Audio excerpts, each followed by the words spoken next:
Selon l'eschatologie, qui est l'étude de la fin de temps, tous les événements apocalyptiques qui se déroulent actuellement ne marquent pas déjà le jugement dernier ou la fin de temps.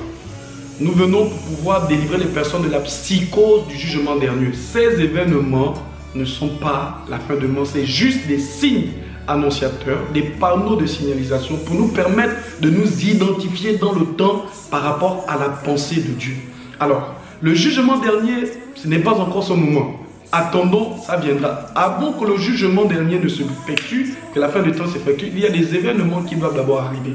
Et pour pouvoir comprendre ces événements, je voudrais faire un survol sur les jugements. Lorsque nous parlons des jugements de Dieu, il n'y a pas qu'un seul jugement parce qu'il y avait une pensée hérésie, une hérésie qui s'est présentée pendant longtemps, quand nous avons présenté, nous avons prêché pendant longtemps où Dieu va se positionner sur son trône et l'humanité viendra comparaître devant lui. Les personnes qui sont bonnes iront au paradis, seront jugées, seront justifiées au moyen de leurs œuvres. Et ceux qui n'auront pas bien œuvré iront en enfer. Tout ça, c'est une hérésie, ce n'est pas la vérité, c'est une pensée pour borner les personnes. Cependant, le jugement de Dieu a un autre caractère.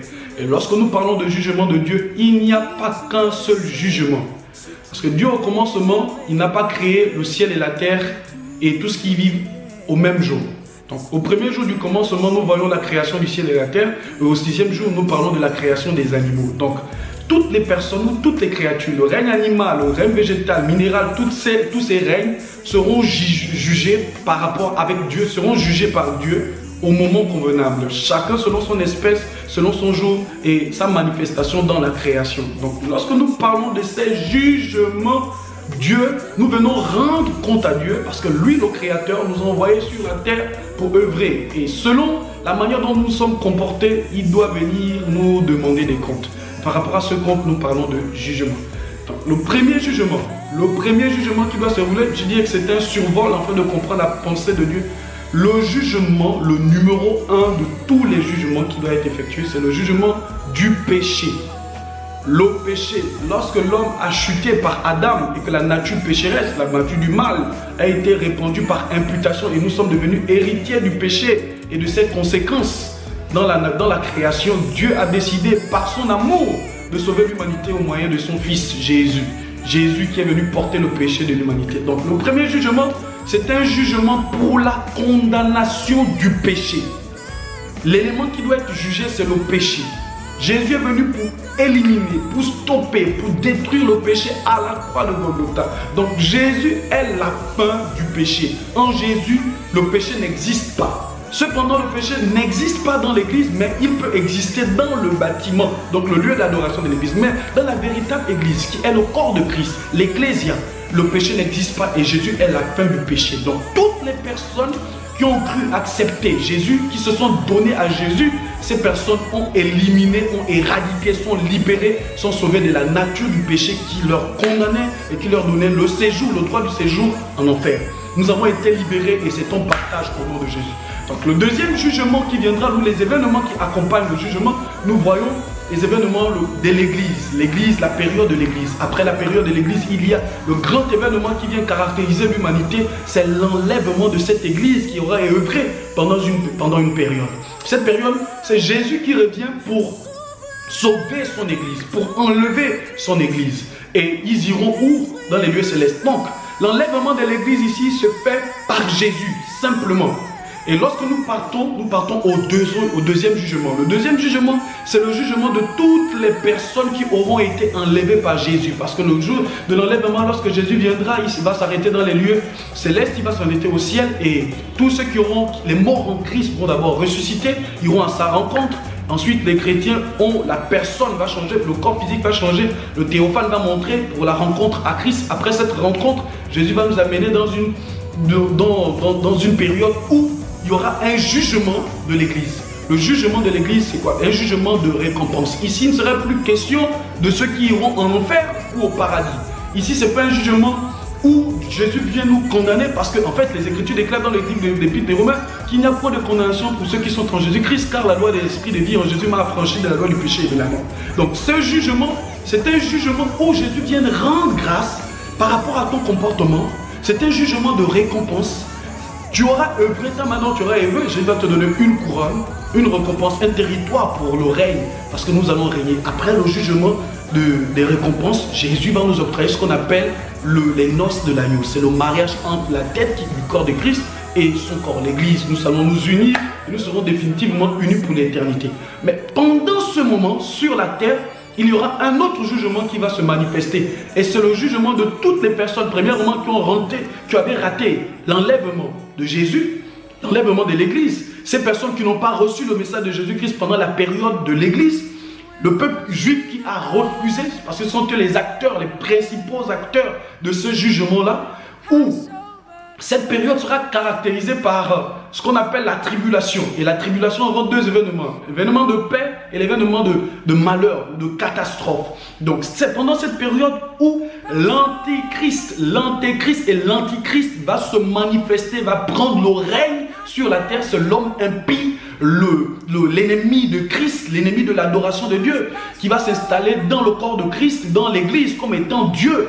Et il va unir une alliance avec les hommes politiques, où la bête, l'homme impie, le dragon, seront des acteurs même de ce mouvement. Pour vivre, il va marquer toutes les personnes avec un signe au front et à la main, le signe de la bête, pour dominer les personnes, pour contrôler les personnes. Et pendant cette période où la grande tribulation, il y aura des catastrophes naturelles, le ciel va s'obscurer, la lune va tomber, il y aura une étoile qui tombera dans l'eau, les hommes mourront par ça, des fléaux, des contagions qui vont frapper l'humanité.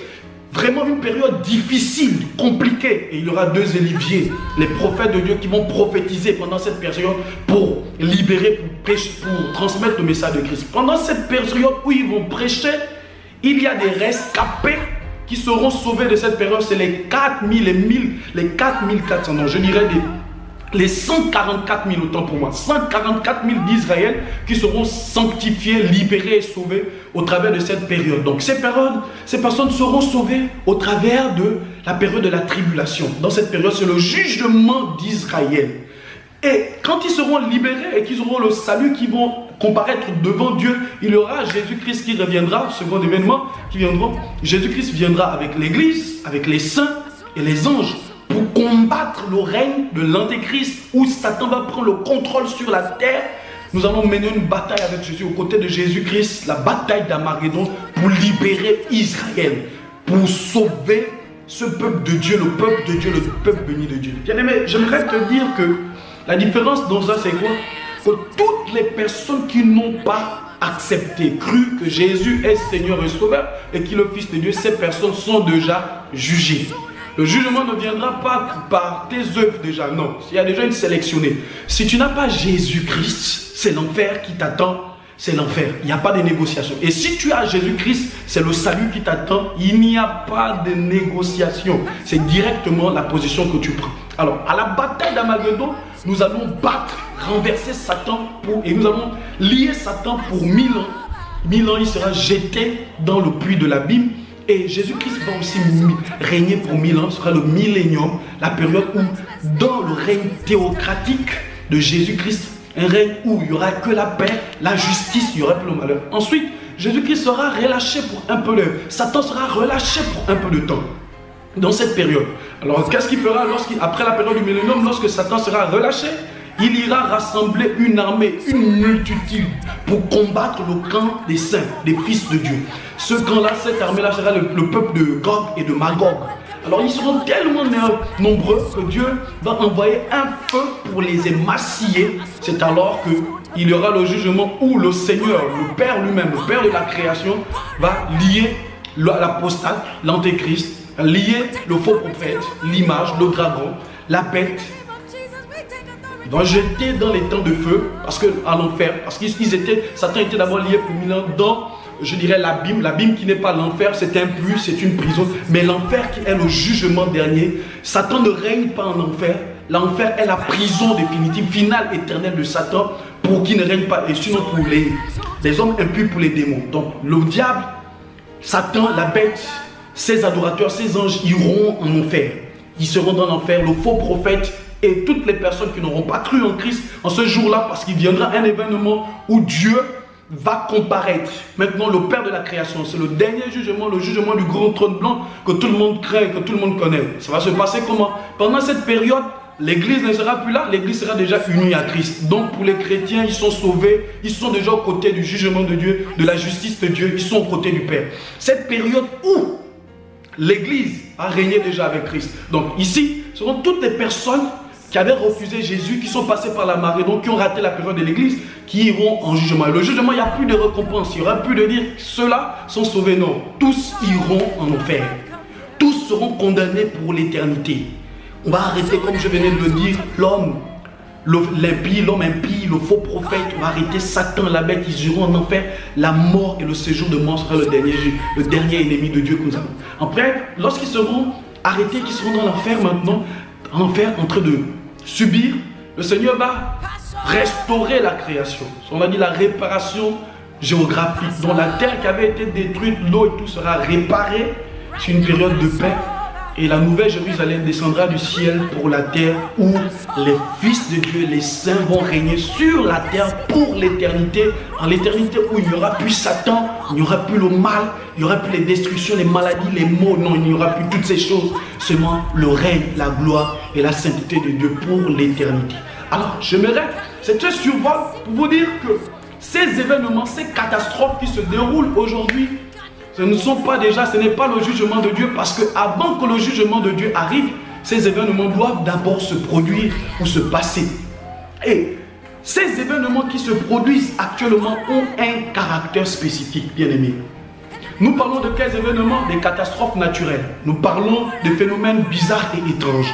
Nous parlons des guerres, des bruits de guerre. Nous parlons de la famine. Nous parlons de des pandémies. Alors sur les bruits de guerre, nous avons vu les catastrophes naturelles, nous avons vu des glissements de terre un peu partout dans le monde, les feux de forêt, nous avons vu des tempêtes, des tsunamis, la tempête Ciara, Denis qui détruisait les pays, qui ont ravagé, qui ont fait des ravages. Nous avons vu les tonnerres qui ont frappé, toutes ces catastrophes. Nous avons vu les tempêtes de sable au Niger et partout ailleurs. Nous avons vu maintenant dans les phénomènes étranges et bizarres. Nous avons parlé de l'apparition des souterrains qui sont arrivés un peu partout aux USA, en Algérie, au Soudan. Tous ces événements, les guerres qui se manifestent, se déroulent un peu en Afrique pour la poursuite du pouvoir à la présidentielle, de la guerre du pétrole, les guerres des pétroles. Nous voyons le printemps arabe, nous avons vu des présidents qui ont été détrônés, il y a eu des guerres dedans. Nous parlons du terrorisme. Tout ça, ce sont des guerres qui se manifestent sur la terre et parlons de la famine. Les famines qui sont par la pauvreté est causée aussi par la famine, les personnes meurent à cause de ça. Et la deuxième partie où nous voulons parler, c'est des pandémies. Nous avons parlé de la malaria, du corona, du sida, comme actuellement l'Ebola. Nous parlons du coronavirus, bien aimé. À la lecture de ce fléau qui détruit, qui attaque, qui élimine le monde, nous nous unissons tous contre cette maladie pour comprendre ce qui se cache derrière. Donc, toutes ces catastrophes, ces événements fâcheux, destructeurs, dévastateurs qui ont frappé le monde, qui frappent l'humanité, ont un dénominateur commun, c'est la mort, c'est la destruction de l'homme, c'est l'émaciation de l'homme. En fait, on veut faire couler du sang, c'est l'homme qui tombe, ce sont les hommes qui perdent des vies, le camp des hommes est toujours frappé, dans nos rangs nous perdons toujours des vies. Comme c'est le moment, plusieurs personnes sont en train de mourir.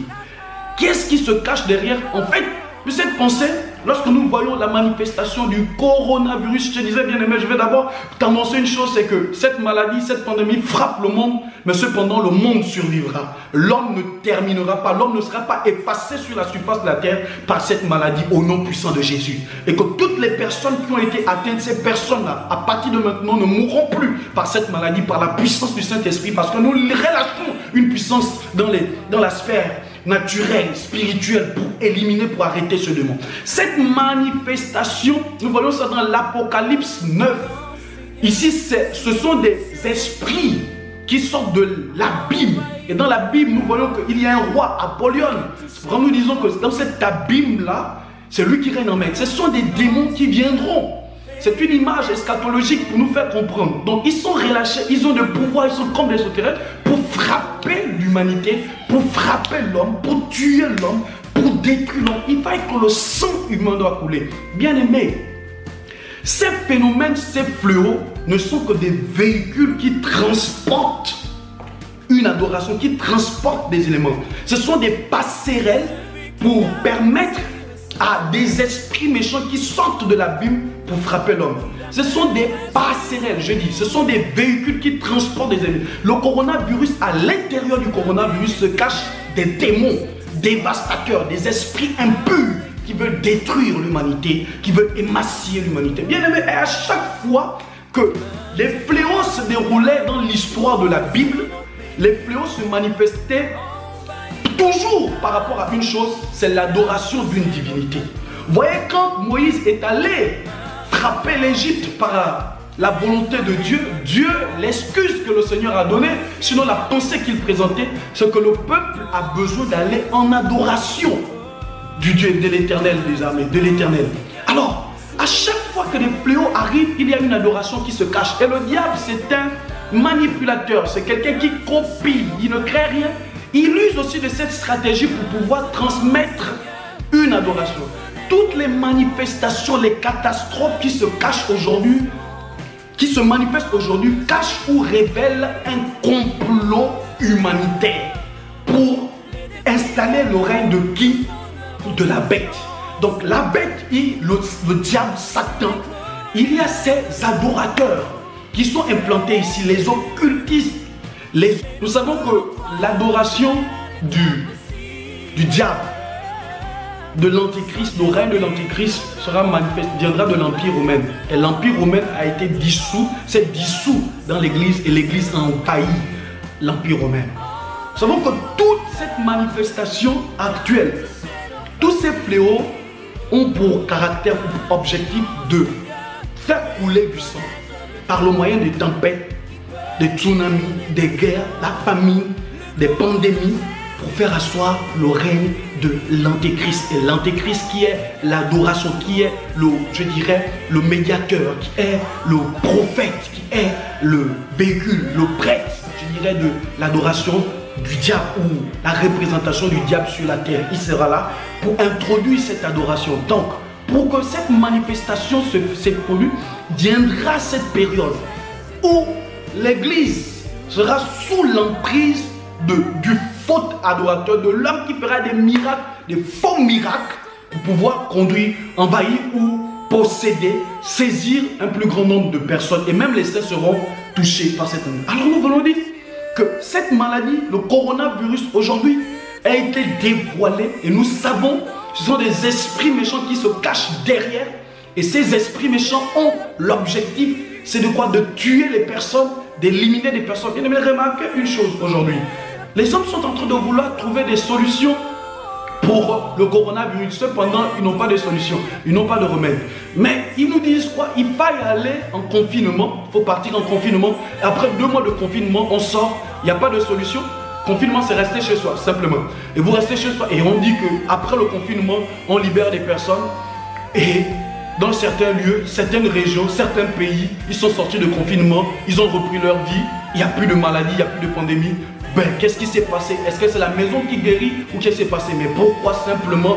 C'est que ce phénomène, ce fléau, cette maladie, cette démon qui se cache derrière la maladie pour introduire l'adoration du diable, il y a un quota qui est arrêté. Il y a un nombre de personnes qui doivent être tuées, éliminées. Il y a une quantité de sang qui doit couler dans l'humanité pour pouvoir faire asseoir le règne de Satan. C'est pourquoi cette maladie d'un temps frappera et va augmenter. Dès qu'elle a tué un quota, chaque pays, chaque territoire a un quota, chaque race a un quota de personnes qui doivent mourir, qui doivent être tuées. Et une fois que le quota est atteint, la maladie retourne. Les esprits retournent dans la Bible.